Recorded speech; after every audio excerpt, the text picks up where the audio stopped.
Baik, saya akan kasih trik buat sahabat semuanya yang ingin benar-benar melakukan sabung pucuk untuk tanaman duriannya supaya benar-benar bisa berhasil. Jadi banyak sekali teman-teman yang kesusahan di bagian pengikatannya, yaitu tidak bisa mengira-ngira ya antara kekencangan dan kekendorannya.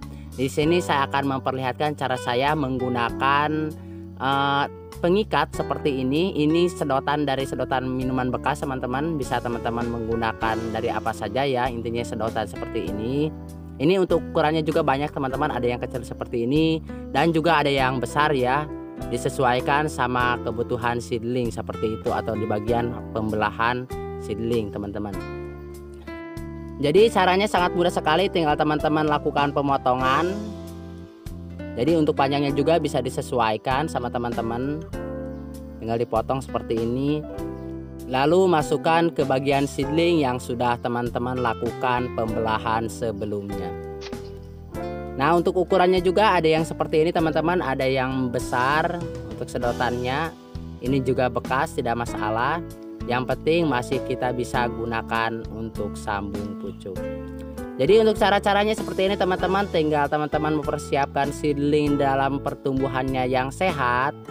Dan teman-teman mempunyai entres juga ya. Entres juga harus diambil dari indukan yang sudah pernah berbuah, berdaun tua dan berdahan sedang.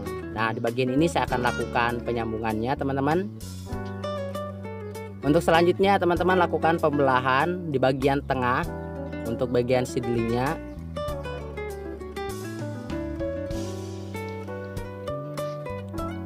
Tinggal kita potong bagian sedotan minuman tersebut. Untuk panjangnya bisa disesuaikan ya dengan kebutuhan seedling.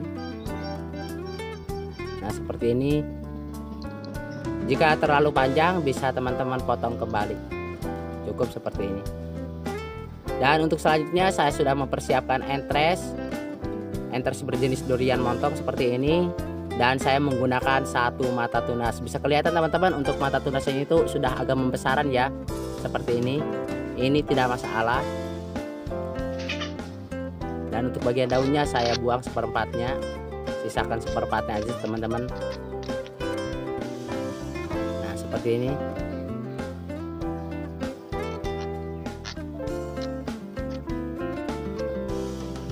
Dan untuk itu kita lakukan penyayatan. Nah, di bagian penyayatan ini teman-teman harus benar-benar diperhatikan ya untuk melakukan penyayatan. Gunakan silet atau cutter atau pisau, diharuskan yang tajam, ingat yang tajam dan steril. Lakukan penyayatan di bawah mata tunas. Kita harus mentok di bagian tengah seperti ini. Untuk penyayatannya harus mengenai bagian tengah nih teman-teman. Lakukan penyayatan agak di pinggiran seperti ini atau tipis sebelah.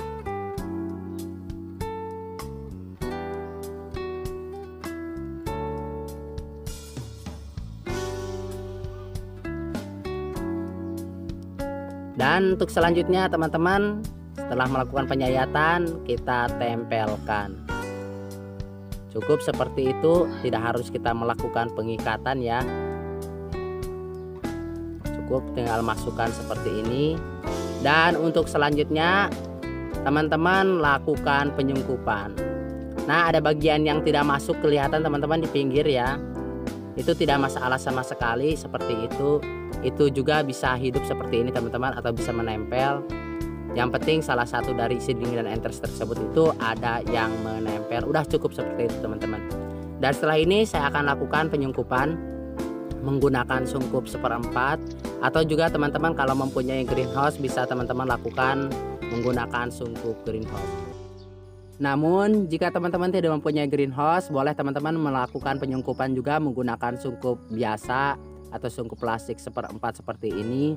Namun untuk triknya teman-teman diusahakan ya untuk bagian mata tunas tersebut jangan sampai menempel ke sungkup.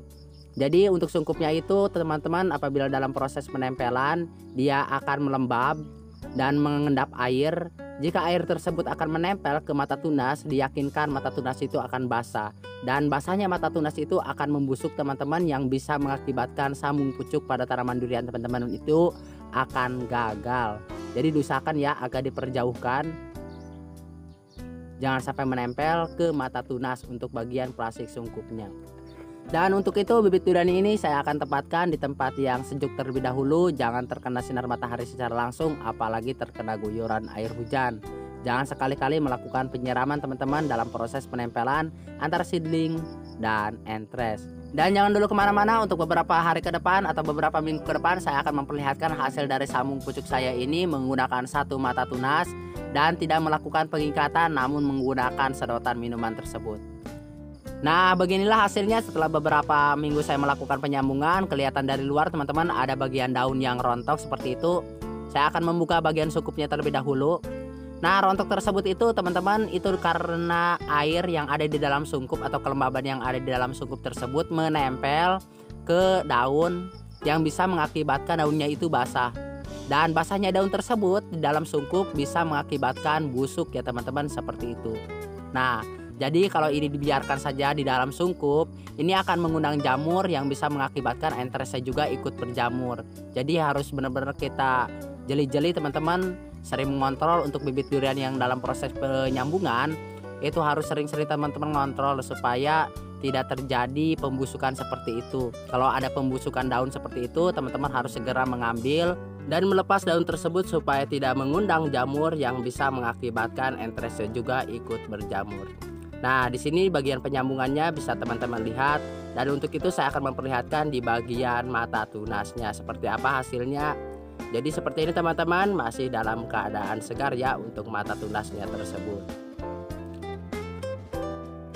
Dan sekitar beberapa minggu saya melakukan penyambungan, sekarang masih dalam keadaan segar untuk mata tunasnya ini. Dan untuk itu teman-teman, saya akan melakukan pembukaan untuk sedotan minuman ini karena saya tidak bisa mengangkat ke atas, bisa mematahkan bagian mata tunas tersebut. Jadi untuk caranya tinggal kita lakukan pembelahan di samping hasil penyayatan tersebut teman-teman, di belakang sini. Jadi kita lakukan pembelahan menggunakan silet ataupun golok ataupun pisau ya teman-teman. Pelan-pelan aja, jangan sampai mengenai bagian seedling.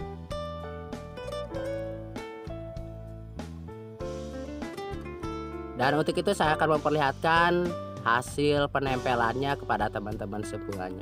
Jadi walaupun saya menggunakan sedotan minuman, untuk hasilnya bisa dilihat sangat baik sekali untuk penempelannya teman-teman. Antara depan dan belakangnya juga sudah sangat baik sekali penempelannya. Dan untuk bibit durian ini, karena ini sudah yakin 100% berhasil saya lakukan penyambungannya, ini juga sudah saya lakukan pemupukan teman-teman menggunakan pupuk nitrogen berupa pupuk urea. Dan setelah ini saya akan tempatkan di tempat yang full terkena sinar matahari secara langsung supaya mendapatkan fotosintesis. Dan juga teman-teman bisa juga teman-teman lakukan penempatan di tempat yang terkena air hujan ya. Atau juga teman-teman lakukan penyiraman seperti biasa antara pagi hari dan sore hari. Dan jangan kemana-mana teman-teman, saya akan memperlihatkan setelah hasil dari pemupukan saya menggunakan pupuk nitrogen ini. Saya sudah melakukan pemupukan menggunakan pupuk nitrogen. Jadi untuk takarannya sedikit saja, jangan terlalu banyak. Atau juga teman-teman bisa menggunakan pupuk NPK berupa 16 atau pupuk menjemuk seimbang ya teman-teman. Dan untuk beberapa hari ke depan, bibit durian yang ini saya akan memperlihatkan kepada teman-teman semuanya. Untuk itu saya akan tempatkan kembali di tempat yang full terkena sinar matahari secara langsung dan juga terkena air hujan. Dan beginilah hasilnya teman-teman setelah saya melakukan pemupukan sekitar beberapa hari yang lalu. Dan untuk pertumbuhannya bisa teman-teman lihat seperti ini. Sekarang daunnya juga sudah agak membesaran dibandingkan dengan sebelumnya masih kecil ya teman-teman. Untuk mata tunasnya juga hampir pecah-pecah teman-teman, hampir mau jadi daun semuanya. Dan untuk bibit durian yang ini seperti biasa saya akan tempatkan di tempat yang terkena sinar matahari secara langsung supaya mendapatkan fotosintesis. Lakukan penyiraman antara pagi hari dan sore hari secara rutin. Bisa juga teman-teman melakukan pemupukan ya seperti yang sudah saya ajarkan di video ini.